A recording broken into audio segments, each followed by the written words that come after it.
bienvenue à tous. Les titres du journal.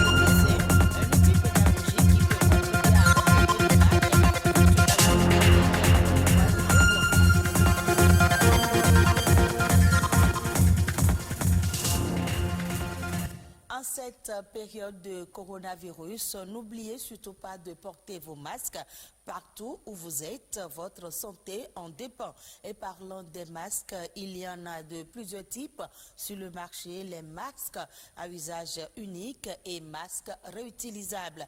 Les deux types ont leurs avantages et leurs inconvénients. Le premier est pratique, coûteux, et le second est écologique et économique. Entre les deux, le choix est vite fait par ces temps de coronavirus. Nombre de citoyens béninois en effet préfèrent les masques de protection en tissu réutilisable aux masques à usage unique. À quoi s'expose-t-il en faisant ce choix? Les précisions dans ce reportage de Uvarus Balogo. C'est la tendance du moment. Contre la pénurie de masques ou le faible coût de la vie, les populations s'organisent. Dans les rues de Cotonou et environ, des particuliers développent et créent des masques en tissu. Ici, chez ce couturier, c'est le business du moment. Ces masques diffèrent énormément de ce qui se vend en pharmacie et pour cause. C'est beaucoup plus avec l'avènement du Covid-19 qu'on a l'avènement de ces masques réutilisables en question. Dans un tel contexte, une question se pose. Comment choisir son masque en tissu réutilisable? Dès l'achat déjà, il faut rechercher ces masques réutilisables-là qui vont du nez jusqu'au menton, sous le menton, qui protège à la fois le nez et la bouche correctement. Des experts recommandent déjà d'avoir minimum 7 masques réutilisables. Parce que ce sont des masques normalement utilisables sur une demi-journée. On peut étendre jusqu'à une journée maximum. Comme la plupart des produits réutilisables, les masques en tissu nécessitent un lavage régulier. Dès que vous portez votre masque durant toute la journée, vous rentrez à la maison, vous ne touchez pas directement au masque, à la partie tissu du masque, non. Vous prenez le masque via les parties élastiques, d'accord, que vous mettez dans une solution à 30 degrés Celsius. Maintenant, certains chauffent carrément l'eau. Ensuite, on descend l'eau, on met le masque à l'intérieur durant 30 minutes. On recommande d'ajouter des détergents classiques pour aseptiser en fait le masque. Maintenant, dès qu'on a fini, on sèche ce masque-là. Et dès qu'il est séché, on le met dans un contenant, dans un emballage propre et sec. Mais le lendemain, on ne réutilise plus ce masque. On prend un autre masque qu'on utilise et on fait la même chose sur les 7 jours. Si ces masques réutilisables en tissu sont économiques, écologiques et résistants, d'aucuns estiment pourtant qu'ils sont moins hygiéniques. Généralement, on voit dans nos feux qu'il y a plein de gens qui circulent avec les masques réutilisables dont on parle. Et souvent, c'est des masques qu'ils gardent à main, à voler à la main comme ceci, qu'ils se promènent avec. Eux-mêmes, ils ne portent pas de gants, ce qui pose déjà un problème. Déjà, ces masques ne sont pas très recommandés. Il faut que ce soit des masques déjà contenus dans un emballage bien propre et sec. Et le vendeur même doit se munir déjà de ses gants et lui-même porter des bavettes. L'essentiel pour l'heure, au dire des citoyens, c'est que ces masques constituent une alternative très efficace à la propagation du coronavirus.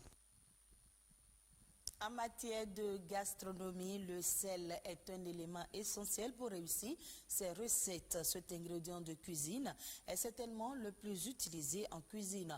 Plusieurs variétés sont disponibles sur le marché, mais toutes ne contiennent pas les éléments nutritifs adéquats. Quel type de sel est le plus sain? Comment le conserver pour ne pas perdre sa qualité?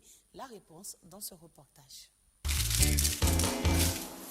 Aliment naturel, le sel est vital. Et en cuisine, il est l'élément incontournable. En plus de ses propriétés conservatrices, il est un exhausteur de goût. Il existe plusieurs variétés de sel et chaque variété a sa particularité. Dans les sels de cuisine qui sont souvent appelés sels de table, souvent iodés. Les sels de Guérande qui sont très riches en magnésium. La fleur du sel, très appréciée par les chefs. Le sel rose d'Himalaya, très riche en magnésium, mais par contre sont très pauvres en iode. Le sel marin gris, non raffiné, dont le nutriment est bien conservé. Le sel aromatisé, c'est un sel purement pour se faire plaisir. Et puis dans les gros sels. Et ces sels-là sont très bons pour la cuisson dans l'eau. Voilà une multitude de sels. Si tous ont la même fonction, tous n'ont pas les mêmes valeurs nutritives. Au quotidien, c'est toujours mieux d'utiliser le sel de table blanc iodé. Déjà, ce qu'on peut faire à ce niveau, c'est d'éviter de prendre les sels vendus à l'air libre, qui ne sont pas conservés dans des bocaux ou bien dans des emballages bien protégés.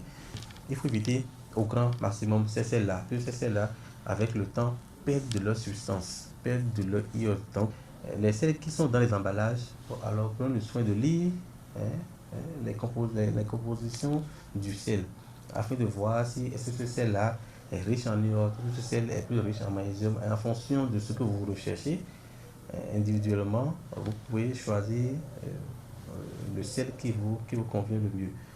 Le choix du sel dépend donc de ses éléments nutritifs. Si le sel iodé est le plus recommandé, le conserver nécessite une grande précaution.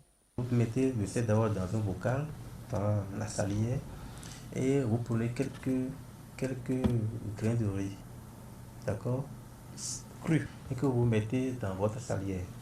Et vous fermez et vous secouez. Alors, le riz permet d'absorber l'humidité contenue dans le sel. L'ennemi numéro 1 du sel, c'est l'humidité. Et ces grains de riz permettent d'absorber l'humidité qui peut être contenue dans le sel. Autre chose, c'est de garder hermétiquement fermé votre salière. Et très important, éviter d'exposer votre sel à un endroit chaud. Des conseils dont on doit tenir compte pour une conservation optimale de la qualité du sel.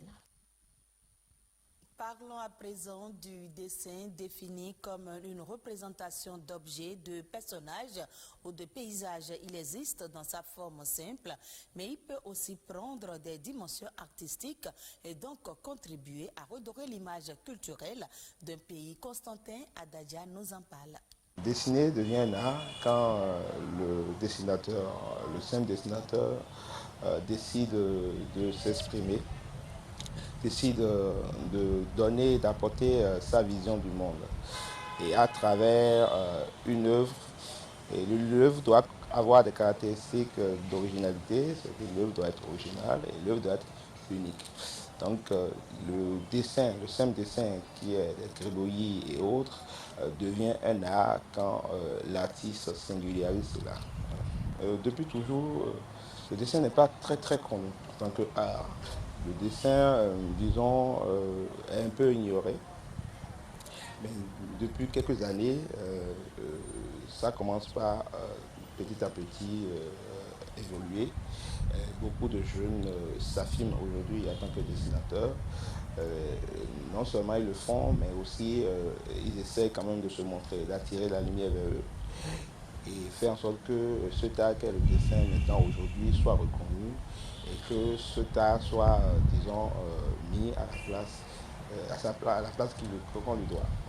Bon, nous avons différents types de dessins. Nous avons la caricature, nous avons la bande dessinée, nous avons l'illustration, nous avons les tatoueurs, nous avons la graffiti. Ce dessin fait déjà beaucoup pour l'image culturelle, à travers déjà les décors, à travers les bas-reliefs, à travers tout ce qu'on peut trouver dans la ville comme images et autres. Et aujourd'hui, le dessin peut apporter beaucoup parce que c'est le dessin qui illustre tout ce qui est événement, tout ce qu'on décide de transcrire en image, c'est le dessin qui le fait. Et le dessin apporte aussi beaucoup à travers les motifs, à travers la création, le design et autres. Donc le dessin apporte beaucoup à l'image culturelle du Bénin. Suivons à présent La Nation en bref, une compilation des faits ayant marqué le Bénin, présentée par Ulvaeus Balogun.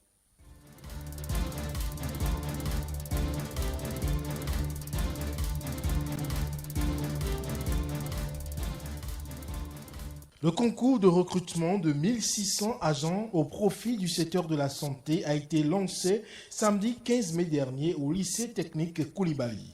Sur 11 131 dossiers reçus, 8 546 ont été définitivement retenus avec une légère hausse de participation au niveau des femmes qui s'en sortent avec 51%. Le gouvernement compte donc recruter pour le secteur de la santé 106 médecins généralistes, 278 médecins spécialistes, toutes spécialités confondues, ainsi que des infirmières et sages-femmes diplômés d'État et des infirmiers et sages-femmes spécialistes dans des domaines pointus. Le personnel administratif sera également recruté pour renforcer le dispositif. Les 11 start-up béninoises lauréates du financement Oumandera ont reçu vendredi dernier leur chèque dans le cadre du développement du secteur du numérique au Bénin. Logé au Fonds d'appui à l'entrepreneuriat numérique, Oumandera est une subvention d'une valeur comprise entre 5 millions et 50 millions de francs CFA par bénéficiaire que l'État béninois a décidé d'octroyer à des startups dans le but de les aider à démarrer une nouvelle phase du développement de leur activité. 55 agents de pêche viennent d'être formés pour constituer la brigade de surveillance des plans d'eau du ministère de l'Agriculture, de l'Élevage et de la Pêche. Une brigade dont le recrutement, la formation et l'équipement ont été autorisés lors du Conseil des ministres du 15 avril 2020 dans le but de pérenniser les acquis des opérations d'assainissement engagées par le gouvernement. Désormais, il n'est plus possible de réaliser les tests PCR Covid-19 comme par le passé au niveau des sites mis en place. À l'exception du dispositif mis en place pour les voyageurs au niveau des sites de l'aéroport, du palais des congrès et autres, la réalisation d'un test PCR n'est possible désormais que sur ordonnance d'un médecin. Cette décision du ministre de la Santé s'inscrit dans le cadre du processus d'intégration de la gestion de la pandémie au dispositif sanitaire existant. À ce titre, les tests PCR seront intégrés au paquet d'activités d'information sanitaires et publiques et demeurent toujours gratuits.